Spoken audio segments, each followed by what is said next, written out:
Bonjour et bienvenue dans Historiquement Chaud, où nous allons parler cette semaine de votre sujet préféré, l'histoire de France. Nous le ferons tout d'abord avec Éric Anseau, qui publie justement aux éditions Talendier une très complète histoire de la nation française. Guillaume Perrault, de son côté, reviendra sur quelques moments clés de cette histoire, comme il le fait régulièrement dans le Figaro, avec ses grands récits regroupés en recueil par les éditions Perrin. Enfin, Laure d'Autriche nous parlera de la fille d'un monument littéraire national en chroniquant l'essai de Laura Elmaki paru chez Segers, Adèle Hugo, ses écrits, son histoire.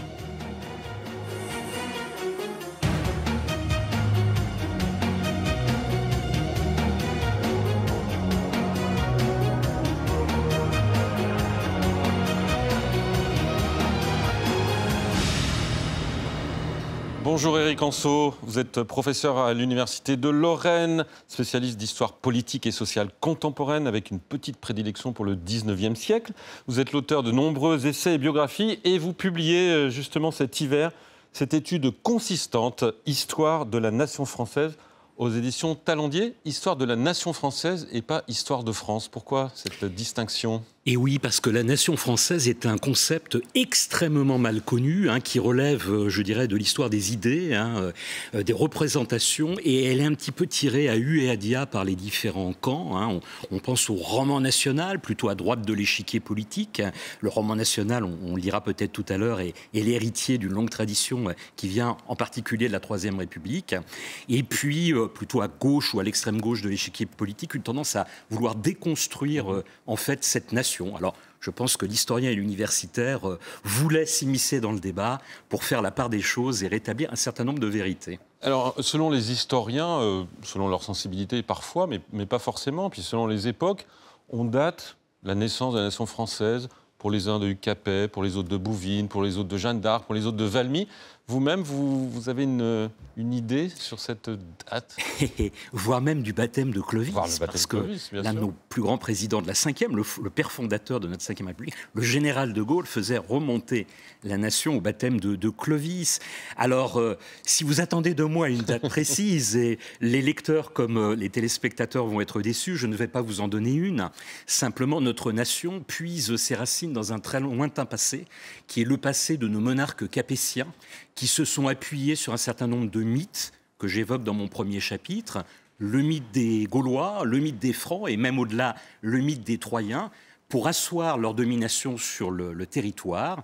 Et ils ont utilisé très fréquemment ce terme de nation.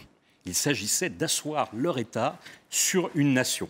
Alors simplement, c'est ce que j'évoque dans d'autres chapitres, c'est le concept du roi-nation qui est pensé dans leur entourage, et les populations françaises, enfin des différentes provinces, n'y sont pas forcément incluses. On ne parle pas d'ailleurs forcément le français. C'est un très long processus. J'utilise cette image géologique dans le livre d'un certain nombre de couches de sédimentation, oui. Et puis de moments très forts, on l'évoquera peut-être tout à l'heure, de cristallisation de cette nation. Et puis alors vous avez un deuxième moment fort, c'est l'époque des Lumières et l'époque de la Révolution française, parce que là, on va chercher à tuer le roi, si j'ose dire, à remplacer ce roi-nation par la nation politique. Et c'est la fameuse Déclaration des droits de l'homme et du citoyen du 26 août 1789 qui remplace la souveraineté royale par la souveraineté nationale. Qu'est-ce qui fait le plus nation pour vous ? Ce sont des frontières, donc c'est le territoire, c'est la langue, c'est la culture, c'est justement la transmission d'une culture à peu près commune. Qu'est-ce qui se rapproche plus de la définition de nation ? Alors indéniablement aujourd'hui, et encore une fois le concept a évolué au fil du temps, indéniablement aujourd'hui c'est la culture. Vous savez, Ernest Renan dans une grande conférence que je cite en entrée, Renan doit être avec le général de Gaulle, François Ier, François Guizot, que je fais un peu redécouvrir dans le livre, et qui, pour notre sujet, est très très important. Qu'est-ce qu'une nation ? C'était ça. Voilà, qu'est-ce qu'une nation ? En mars 1882, au début de la Troisième République, sa grande conférence, et il dit ce sont deux choses.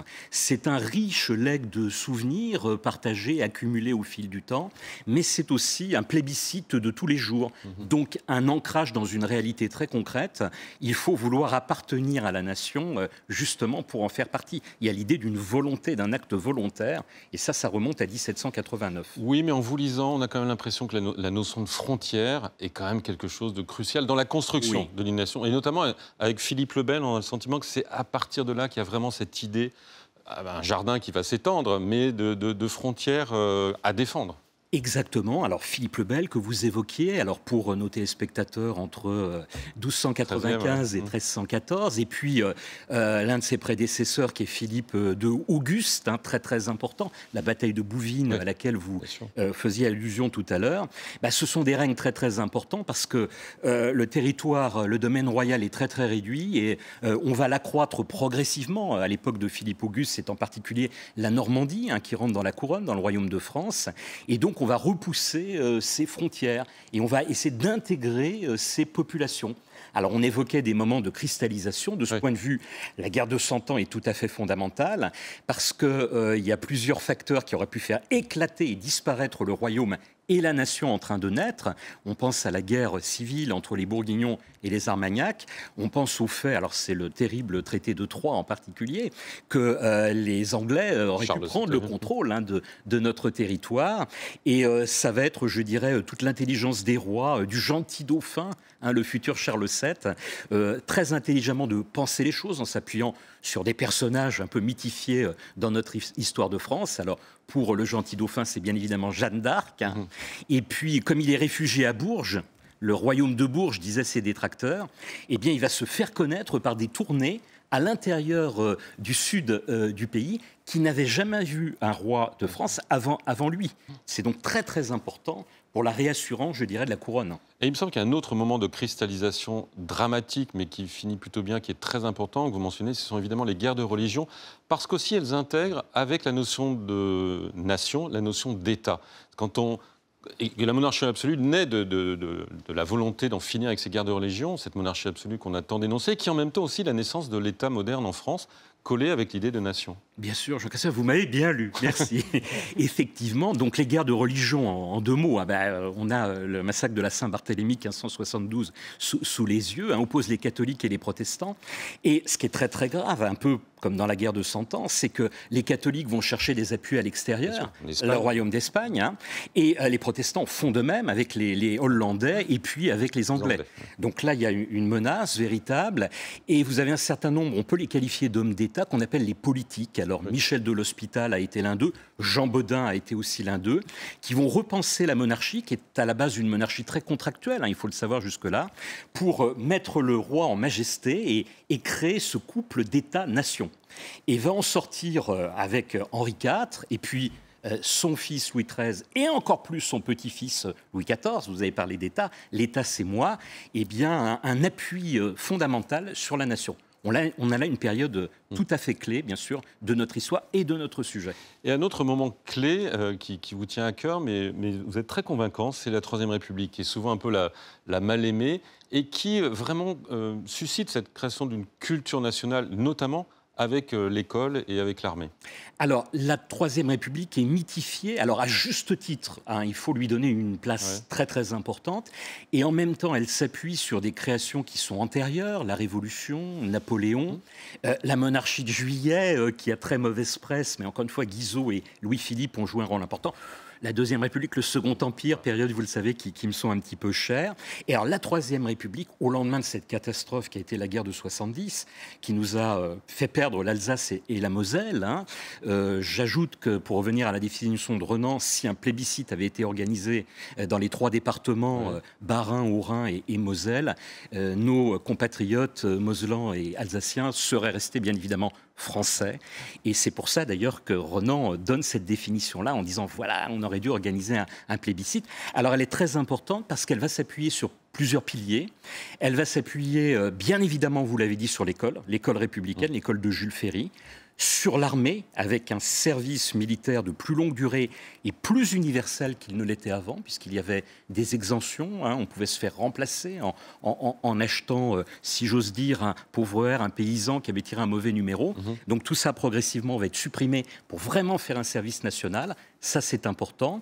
Vous avez bien évidemment le roman national que j'évoquais tout à l'heure, le développement de la presse avec l'alphabétisation, les transports, tout ça va jouer un très, très, très grand rôle dans l'affirmation de la nation. C'est pour ça que la Troisième République est importante, mais je m'empresse d'ajouter, et c'est pour ça que je dis qu'elle est un peu mythifiée, n'oublions pas que les femmes tout en étant des citoyennes, sont des citoyennes passives. Elles n'ont bien évidemment pas le droit de vote sous la Troisième République.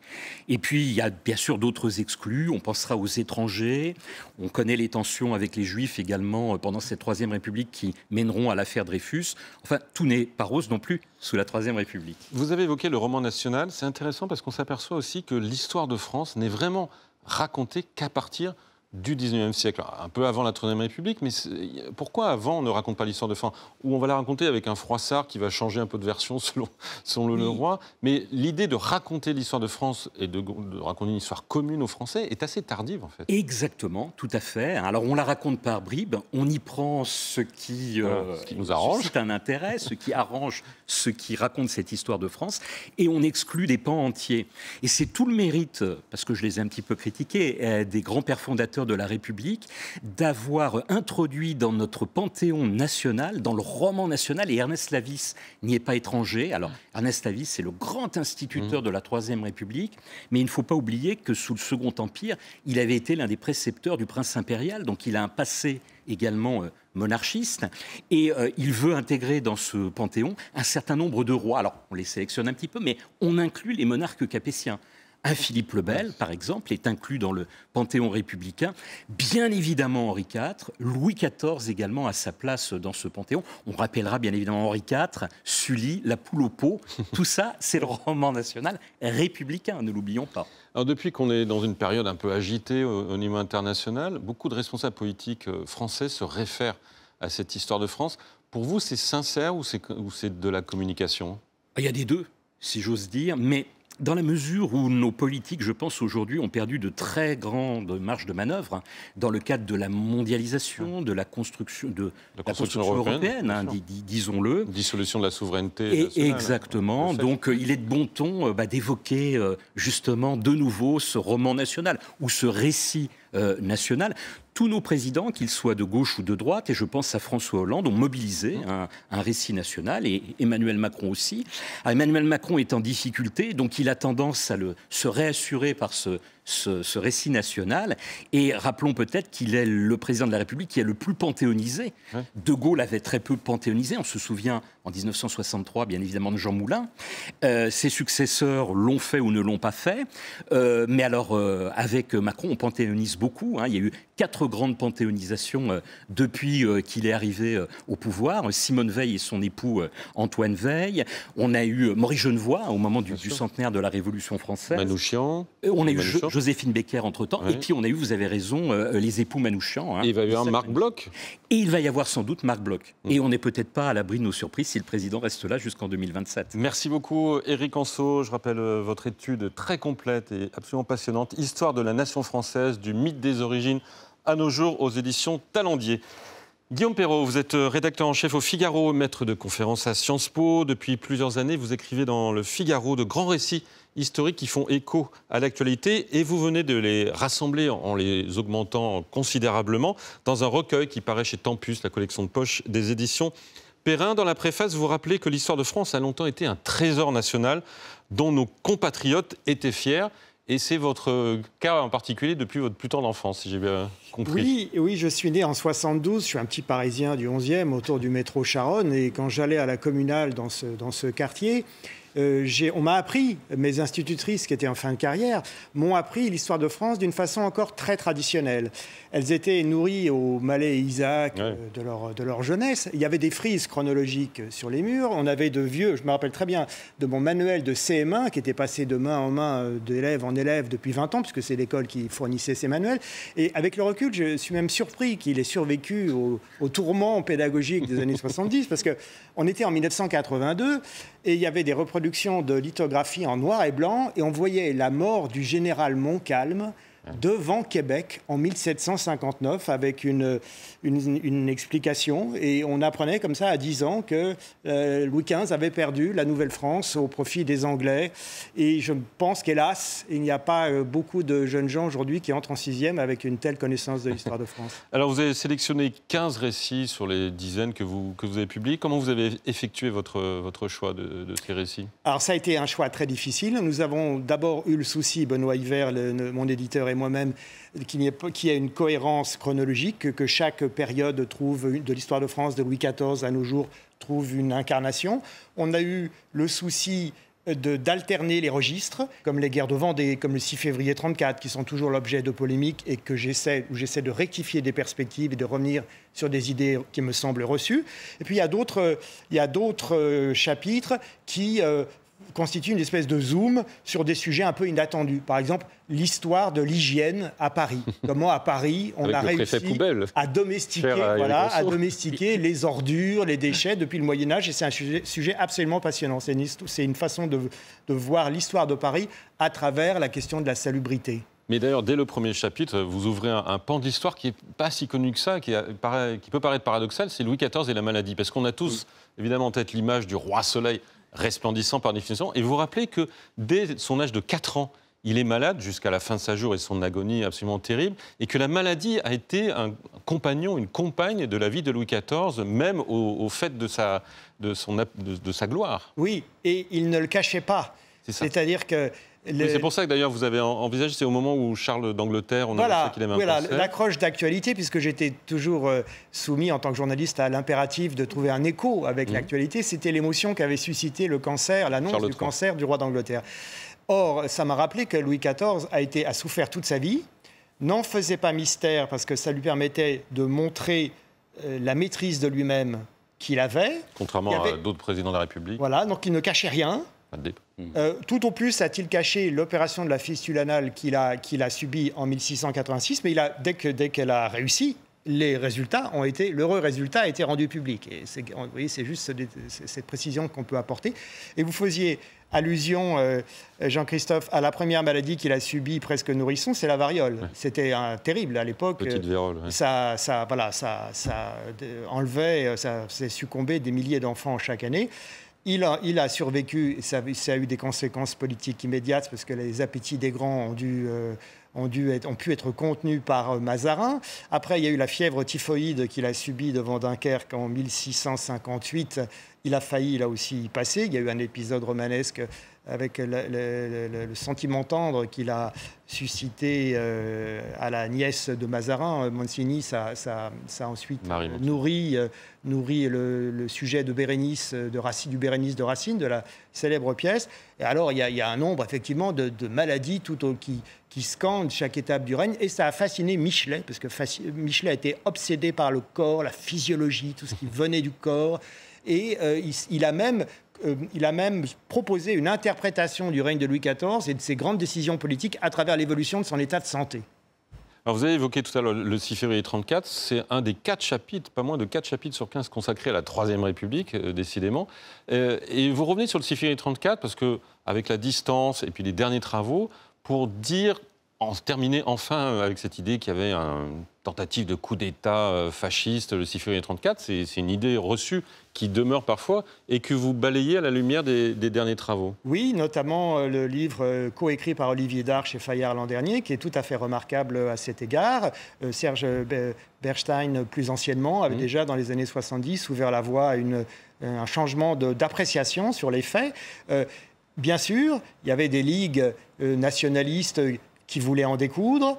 Bien sûr, il y avait des excités, ça ne fait aucun doute. Mais ce qui ne fait aucun doute non plus, c'est qu'il n'y avait aucun plan de prise du pouvoir déterminé, qu'on n'a jamais trouvé le moindre début d'action coordonnée de leur part, et qu'il y a eu, je crois, 16 ou 18 morts, quasiment tous des émeutiers, alors qu'il n'y a eu aucun tué par balle du côté de la police.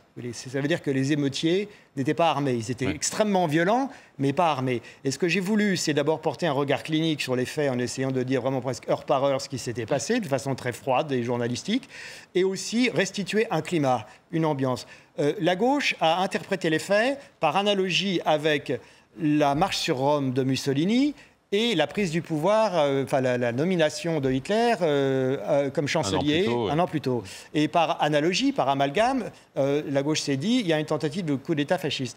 Quand on a une culture de gauche, et à l'époque, et qu'on connaît mal les milieux en question, je comprends très bien qu'on a eu ce sentiment. Mais ça ne résiste pas à l'examen des faits, même si, je le répète, il y a eu en effet des excités qui rêvaient de renverser la République. Mais cela était tout à fait minoritaire. Et quand vous prenez Ce qui était remarquable dans le travail d'Olivier Dard et Philippe Hay, son co-auteur, c'est qu'il prenait l'identité, il regardait qui a été tué parmi les émeutiers. Et la moitié, au moins, n'a aucun passé militant. C'est monsieur tout le monde qui est en colère. C'est très significatif. Et ce qui me paraît également notable, c'est que, à mon avis, la bonne clé d'explication, c'est pas du tout Hitler ou Mussolini, c'est la Révolution française. Oui. C'est que les nationalistes, même eux, étaient imprégnés par le souvenir de la Révolution et qu'ils ont voulu faire une journée révolutionnaire, mais dans sa version de droite. C'est vrai qu'ils ont voulu faire pression sur la Chambre des députés pour faire tomber Daladier, ou en tout cas le forcer à tendre la main à la droite, et non pas aux socialistes. Daladier, parce que l'émeute a lieu pendant qu'il y a un débat d'investiture à la Chambre des députés, de l'autre côté de la Seine, au Palais Bourbon, parce que l'émeute a lieu place de la Concorde. En plus, le pont est en dos d'âne, donc on ne voit pas sur une rive ce qui se passe de l'autre côté. Sûr, oui. Ça joue un rôle. En plus, quand les soldats tirent pour refouler les émeutiers, ils n'arrivent pas à bien viser. Il y a une malheureuse femme de chambre de l'hôtel Crillon qui est frappée par une balle et qui s'effondre, tuée sur le coup, parce que c'était des armes de poing qu'avaient les gardes mobiles à l'époque. Donc, si vous voulez, ce qu'il faut dire, c'est qu'à aucun moment, le Palais Bourbon n'a été sérieusement menacé. La garnison, qui était sous l'autorité unique du président de la Chambre, n'a même pas eu besoin d'utiliser ces armes. Je ne dis pas du tout ça pour diminuer la gravité de l'émeute, mais je veux simplement restituer un climat. Juste un exemple. Si ces émeutiers ont été aussi loin, c'est aussi qu'ils se sont sentis encouragés sans doute par la foule qui était derrière elle et qui n'a pas réprouvé les premières heures de violence. Et parmi elles, il y avait quelqu'un, dans cette foule, il y a quelqu'un qu'on ne songeait guère à trouver dans cette situation, Léon Zitrone. Oui, vous m'avez bien entendu. On pensait pas Léon Zitrone a confessé au soir de sa vie, dans son autobiographie, qu'à 15 ans, jeune homme pauvre et révolté par l'affaire Stavisky, qui est le point de départ de tout ça, il manifeste et il crie « à bas les voleurs ». Et quand quelqu'un dit à côté de lui « voilà la poubelle Bourbon », ça le fait rire. Il dit ça, il reconnaît ça au soir de sa vie. Il faut restituer ce climat pour comprendre. Pour terminer, vous évoquez plusieurs figures au fil de vos récits, dont une qui est très peu connue, qui est Émile Boutmy, le fondateur de Sciences Po, parce que, encore une fois, sur l'actualité, Sciences Po est très critiqué aujourd'hui pour sa dérive wokisme, mais on a l'impression que Sciences Po a toujours été très critiqué dès sa naissance. Oui, alors, le projet initial de Boutmy, il est patriotique. Boutmy est bouleversé par la défaite et l'invasion de 1870-1871 et il veut relever la France. Il considère que les élites ont failli, que l'instituteur allemand l'a emporté sur l'instituteur français et il crée Sciences Po pour que les hauts fonctionnaires, les gens de culture générale, comme il dit, aient une formation plus nourrie et aussi patriotique. Il y a beaucoup d'étrangers tout de suite à Sciences Po, mais c'est dans un objectif de rayonnement de la France à l'étranger. C'est explicitement dit. C'est une école libre, une école privée, fondée avec des capitaux privés d'actionnaires, puisqu'il fait le tour de Paris, il connaît tout le monde, il a beaucoup d'entre-gens, il est très fort, Émile Boutmy. C'est vraiment un drôle de personnage. Et en même temps, vous avez raison, cher Jean-Christophe, il est orléaniste. Donc, il va avoir un rapport ambigu avec la démocratie. C'est-à-dire qu'il considère aussi que les élites, pour durer, et selon lui, elles doivent durer, il faut qu'elles fondent la justification de leur position sociale sur la compétence, et non plus sur la naissance ou la richesse. Et là, évidemment, il y a un grand sujet de polémique qui est celui, disons, de la méritocratie et de l'ouverture sociale de Sciences Po. Mais il va se rapprocher des républicains modérés pour créer cette école qui sera nationalisée en 1945. Vous évoquez aussi 1945, l'alliance des gaullistes et des communistes, c'est un de vos récits. Merci infiniment, Guillaume Perrault. Voyage dans l'histoire de France, vos récits qui paraissent aux éditions Tempus. Lord d'Autriche, on revient décidément au 19e siècle avec vous, on ne le quitte pas, avec ce livre qui paraît le 20 février, qui paraît là, qui s'intéresse à l'une des filles de Victor Hugo, Adèle Hugo. C'est un livre écrit par Laura Elmaki aux éditions Segers. Adèle Hugo, on la connaît surtout par ce fameux film de Truffaut, Adèle H, avec Isabelle Adjani. C'est ça, en 1975. Et c'est d'ailleurs Isabelle Adjani qui signe la préface de ce livre. Elle écrit que François Truffaut voulait filmer ce soleil noir qu'est l'amour non partagé, filmer les ravages de la passion impossible, l'amour fou d'Adèle Hugo, donc le 5e et dernier enfant de Victor Hugo, l'amour fou pour un homme qu'elle va suivre au bout bout du monde, en fait, presque, hein, et qu'elle va tenter d'épouser, et c'est ce qui va aussi la consumer d'une certaine manière. Alors, Adèle Hugo, Adèle est inexplicable, écrivait Victor Hugo. Sa famille, finalement, tout au long de sa vie, ne la comprendra pas. Elle est retrouvée quand elle a une petite quarantaine d'années dans les Caraïbes, sur l'île de la Barbade, où elle a justement suivi son amant. Elle est retrouvée dans un état déplorable, et les médecins vont dire que sa santé mentale est tellement catastrophique qu'on ne pourra rien en faire, et elle est rapatriée près de Paris, où elle passe le reste de sa vie en hôpital psychiatrique. Mais donc en 1915, finalement, elle a 85 ans. C'est la dernière de sa famille à mourir. Et son clan l'a complètement délaissée, hein. Plus personne n'ose prononcer son prénom au sein de la famille Hugo depuis des décennies déjà. Même la presse ne savait pas qu'elle était encore vivante. Les journaux écrivent « Ah bon, Adèle Hugo, la fille du grand poète, elle était encore vivante ».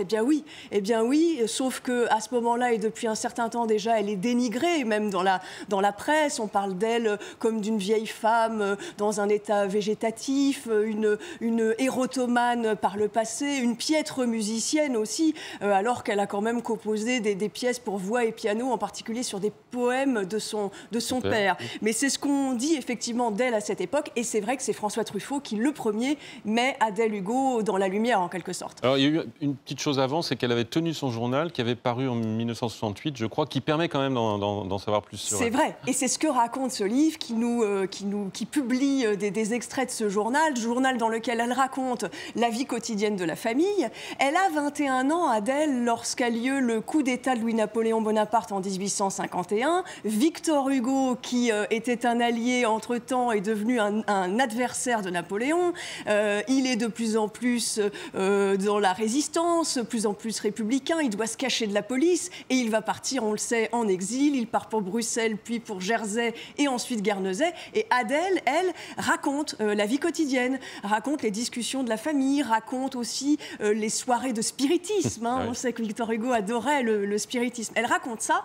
Et à côté, le livre montre bien que Adèle écrit des textes plus intimes, dans une langue cryptée, écrit l'auteur Laura Elmaki, dans une langue cryptée qui permettait de préserver un espace de liberté. Une langue cryptée dans laquelle donc, elle inverse les lettres dans les mots pour justement, évidemment, ne pas être... le verlan avant tout. Voilà, en quelque sorte. Il y a des anagrammes, mais pas seulement, c'est un peu du verlan. Mais MAIS devient Siam, femme devient Méphème, mais il y a aussi des mots plus illisibles. Et donc, dans ces textes-là, c'est ça qui est très intéressant, on voit une Adèle qui passe de l'excitation au désespoir. Au désespoir, pourquoi ? Parce que, justement, elle est tombée amoureuse de ce lieutenant britannique, Albert Pinson, qu'elle veut suivre jusqu'en Nouvelle-Écosse, jusqu'au Canada. Et justement, elle va tout faire pour arriver à ses fins, sauf qu'Albert Pinson ne l'aime pas. Et il lui dit qu'il ne l'aime pas. Elle s'entête, elle utilise même l'argent de son père pour payer un magnétiseur qui lui a promis qu'il rendrait son bien-aimé amoureux d'elle. Mais il lui dit les choses et elle ne veut pas les entendre. Elle continue et elle va le suivre justement jusque sur cette île de la Barbade où son lieutenant adoré a été muté. Mais ça ne changera rien. Elle va rester là des années et apprendre quelques temps plus tard qu'il est reparti et qu'il s'est marié avec quelqu'un d'autre. Et c'est ça, Adèle Hugo, c'est cet amour déçu qui l'a consumée. Elle est dépressive, elle a finalement son être ne vit plus à cause de cette histoire au départ. C'est ça, Adèle Hugo. Et en lisant ses lettres et sa correspondance avec son père, on finit par se demander si Victor Hugo lui-même aimait sa fille. Oui. C'est vrai qu'on se demande ça parce que Victor Hugo écrit à plusieurs reprises qu'il la trouve égoïste, qu'il la trouve froide dans la démarche qu'elle a aussi pour retrouver son fiancé. Et c'est vrai que la première fille de Victor Hugo meurt, Léopoldine, meurt noyée quand, à l'âge de 19 ans. Adèle devient donc l'unique fille de Victor Hugo et il écrit qu'il a deux objectifs pour elle, qu'elle soit une femme du monde et une femme de ménage. Mais évidemment, c'est pas ce qu'elle veut. Adèle Hugo. Alors jusqu'ici, les textes qui lui sont consacrés l'ont souvent dénigrée, par exemple en disant qu'elle était une mauvaise pianiste, alors que dans l'appartement familial parisien, elle a quand même croisé des compositeurs comme Offenbach, comme Franz Liszt, qu'elle a appris le piano, qu'elle est la seule de sa famille d'ailleurs à savoir jouer d'un instrument et à savoir lire le solfège. Donc c'est quand même pas rien. Alors, Adèle est finalement rapatriée en France au début des années 1870. Elle a une quarantaine d'années. Elle est placée dans une institution psychiatrique à Saint-Mandé, près de Paris. Au départ, Victor Hugo vient la voir régulièrement. Et puis, finalement, les visites s'espacent. Elle continue de demander à son père de lui envoyer de l'argent et de venir la chercher, ce qu'il ne fera jamais. À la mort de son père, elle est finalement la seule héritière de sa fortune. Et elle va être transférée dans une maison de santé un peu plus luxueuse à Suresnes, mais sans jamais à nouveau croiser sa famille et les membres de sa famille. Il y a une scène justement qui est racontée, c'est qu'un soir à la Comédie Française, Adèle Hugo va voir une pièce de son père et ce soir-là, tout est mis en œuvre pour qu'elle ne croise aucun autre membre de sa famille. Merci beaucoup, Laure d'Autriche. Le livre de Laura Elmaki aux éditions Segers, Adèle Hugo, ses écrits, son histoire. Avant de nous quitter, permettez-moi de vous recommander le film sorti mercredi en salle, La Fabrique du mensonge. Nous sommes partenaires, qui raconte la manière dont Joseph Goebbels a mis en place la propagande du Troisième Reich jusqu'à ses derniers jours. Un film de Joachim Lang qui met en scène pour la première fois la vie publique, mais aussi privée, de celui qui fabriqua l'information et la désinformation du régime nazi. C'est la fin de ce Historiquement Chaud que je voudrais dédier à la mémoire de Martin Aurel, qui était venu à plusieurs reprises sur ce plateau, qui est mort le 8 février à 66 ans. C'était un immense historien, médiéviste, une figure centrale et unanimement respectée de l'université de Poitiers depuis 30 ans.